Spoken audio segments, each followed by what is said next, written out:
तीन सप्टेंबर रोजी police station Kannada ग्रामीणच्या हद्दीमध्ये Gautala अभयारण्य आहे. त्या ठिकाणी एक साधारण 25 ते 30 वर्षाचा वयोगटातील एक अज्ञात इसमाची डेड बॉडी मिळाली.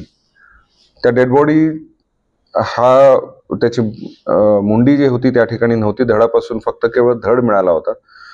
त्या अनुषंगाने कन्नड ग्रामीण या ठिकाणी CR नंबर 224/25 कलम 103(1) 238 BNS कायद्यान्वये 4 तारखेला गुन्हा दाखल करण्यात आला. गुन्ह्याचा जो तपास चालू होता त्या ठिकाणी सगळ्यात महत्वाचं आयडेंटिटी एस्टॅब्लिश करण्याच्या हेतूने आम्हाला दुसऱ्या दिवशी